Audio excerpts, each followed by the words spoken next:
Hello दोस्तों। Cancer एक जानलेवा बीमारी है और कैंसर के अगेंस्ट जो हमारी लड़ाई है उसमें सबसे जरूरी चीज है कि हम जितनी जल्दी इसको डिटेक्ट कर पाएं और उतनी ही जल्दी इलाज कर पाएं, तब हम अपनी जान भी बचा सकते हैं और क्वालिटी ऑफ लाइफ को भी एक बेहतर लेवल पर मेंटेन कर सकते हैं।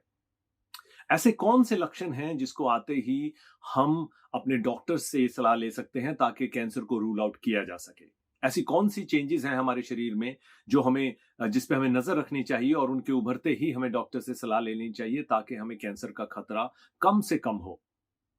मेरा नाम डॉक्टर अविरल वत्स है। मैं एक क्लिनिशियन हूं और एक वैज्ञानिक हूं। आज इस वीडियो में हम इन्हीं लक्षणों के बारे में बात करेंगे जिनको कि हम कैंसर के रेड फ्लैग्स कहते हैं, जिनके उभरने से हमें तुरंत डॉक्टर की सलाह लेनी चाहिए। आइए बात करते हैं। कैंसर का डायग्नोसिस सुनते ही हमारे ऊपर मुसीबतों का पहाड़ सा टूट पड़ता है और ये जायज भी है, क्योंकि जिंदगी और मौत की लड़ाई शुरू हो जाती है इस डायग्नोसिस के होते ही। और इस जिंदगी और मौत की लड़ाई में सबसे जरूरी हथियार जो है हमारे पास, और वो है टाइम। इसका मतलब है कि अगर हम टाइम रहते कैंसर के स्टार्ट होने पे ही हम उसको पकड़ सकें, जितनी जल्दी से जल्दी उसको पकड़ सकें और उसको डिटेक्ट करने के बाद जितनी जल्दी से जल्दी सही इलाज ले सकें, जो कि एविडेंस बेस्ड हो, जो कि साइंस बेस्ड इलाज हो, हम वो ले सकें, तब हमारे बचने के चांसेस बहुत बढ़ जाते हैं। और जो हमारी क्वालिटी ऑफ लाइफ होती है, जब हमें कैंसर के साथ ये लड़ाई हमारी चल रही होती है, जो वो क्वालिटी ऑफ लाइफ रहती है, उसको भी हम बहुत बेहतर रख सकते हैं ताकि जो मरीज है वो सफर ना करे। लेकिन हम इसको पकड़ें कैसे? इसके देखिए, हर कैंसर के अलग-अलग साइन्स एंड सिम्पटम्स होते हैं जिस पे हमें नज़र रखनी चाहिए। लेकिन आज हम इस वीडियो में जो जेनेरिक साइन्स एंड सिम्पटम्स हैं, जो जेनेरिक लक्षण हैं, जो किसी भी कैंसर पे अप्लाई हो सकते हैं, और अगर आपको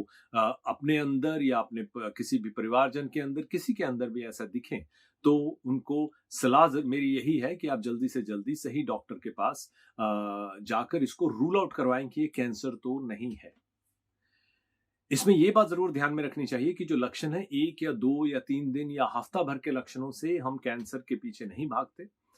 लक्षण जो है वो अक्सर 4-6 हफ्ते, महीना, 2 महीना लगातार रह रहे होते हैं और हमारी कोशिशों के बावजूद वो जो जो साइन एंड सिम्पटम है वो ठीक नहीं हो रहे होते। तो ये एक मोटा-मोटा जो बेस है वो हमें याद रखना चाहिए।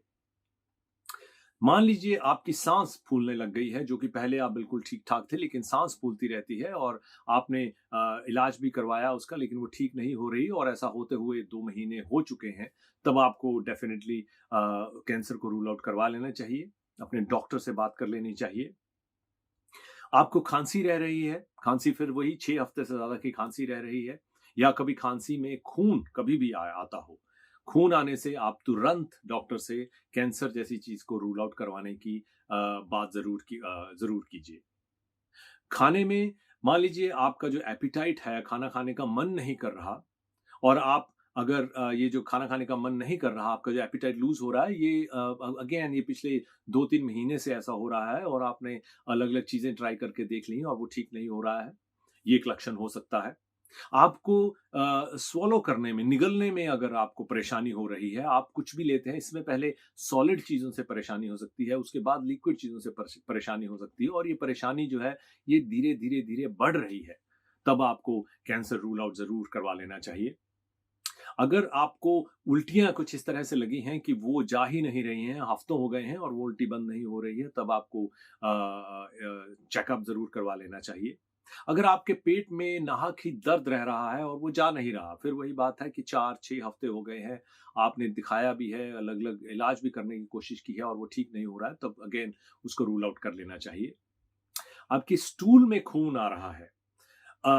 कई ऐसी बीमारियां हैं, बवासीर जैसी बीमारियां, जिसमें खून आ सकता है, लेकिन फिर भी अगर वो खून जो है वो लगातार आ रहा है और अगर आपकी एज भी 40-50 से ऊपर है और स्टूल में खून आ रहा है, तब आपको कैंसर रूल आउट जरूर करवा लेना चाहिए। आपको पेट में नीचे वाले हिस्से में दर्द रहने लग जाए काफी हफ्तों से, आपको सडनली दस्त लग जाए जो कि काफी कई हफ्तों से जा नहीं रहे हैं, या आपकी उम्र 40-50 से ऊपर है और सडनली कॉन्स्टिपेशन हो गई है और आप टॉयलेट पूरी तरह नहीं कर पाते हैं, ऐसा लगता है कि पेट साफ नहीं हो रहा है और ऐसा लगातार कई हफ्तों तक चलता रहे। आप 50 या 60 साल से ऊपर हैं और सडनली आपके टॉयलेट जाने की जो आदतें हैं उनमें बदलाव आ जाए, आपको ज्यादा बार जाना पड़े या बहुत कम आप जा रहे हों, तो हमें कैंसर रूल आउट करवा लेना चाहिए। जैसा मैंने कहा कि आपको दर्द पेट में रह रहा हो लेकिन साथ में आपका पेट ऐसा भी लगे कि वो फूला-फूला सा है जिसको हम ब्लोटिंग कहते हैं, ब्लोटिंग रहने लग जाए और वो लगातार रह रहे हो। लेडीज़ में, औरतों में जो ये ब्लोटिंग होती है, पेट का जैसे फूला-फूला रहना होता है, ये अगर मान लीजिए आपकी उम्र 35 से ऊपर की है, तब ये ओवेरियन कैंसर भी हमें रूल आउट कर लेना चाहिए। ब्लोटिंग उसका एक साइन हो सकता है। नीचे से कहीं से भी खून आ रहा हो, पेशाब वाली जगह से खून आने लग जाए, या जैसा मैंने पहले कहा टॉयलेट वाली जगह से खून आने लग जाए लगातार। लेडीज में पीरियड्स के टाइम पे तो खून आता है, लेकिन मेनोपॉज के बाद जब एक बार पीरियड्स बंद हो जाते हैं उसके बाद कभी भी ब्लीडिंग होती है, तब वो खतरे की घंटी हो सकती है।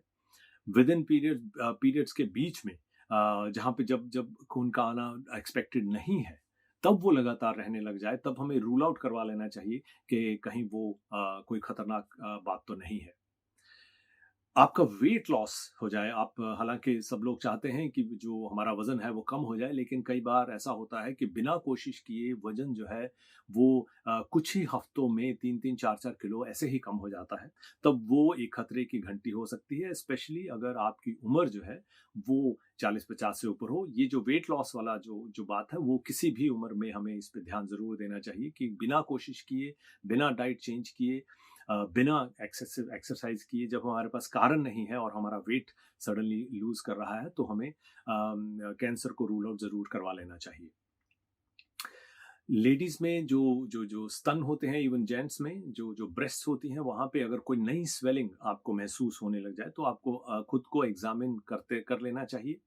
वहां पे कोई नई स्वेलिंग मिले, लेडीज अगर 30 साल से ऊपर हैं, तब डेफिनेटली आप उसको रूल आउट जरूर करवाएं कि वो कहीं कैंसर तो नहीं है। स्वेलिंग जो है वो आपकी आर्म पिट में भी हो सकती है, जिसको कि हम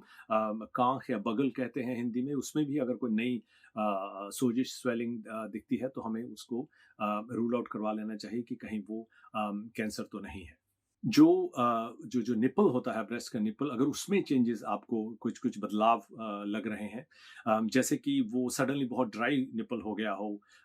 या उसमें से कुछ लीकेज, उसमें से कुछ ऐसा डिस्चार्ज, ऐसा ऐसा कुछ लिक्विड निकल रहा हो जो कि नॉर्मल नहीं है, या जो उसकी शेप है, जो निपल है वो इन्वर्टेड हो गया हो, अंदर की तरफ वो खिंच गया हो, और वो ऐसा ही रह रहा हो, तब हमें जल्द से जल्द डॉक्टर की सलाह लेकर हमें कैंसर को रूल आउट करवा लेना चाहिए। स्किन के ऊपर ऐसी कोई कोई कोई दाग हों, धब्बे हों जो कि पुराने हों और वो सडनली उनमें चेंजेस आ जाएं, उसकी शेप बढ़ जाए, उसका उसका साइज,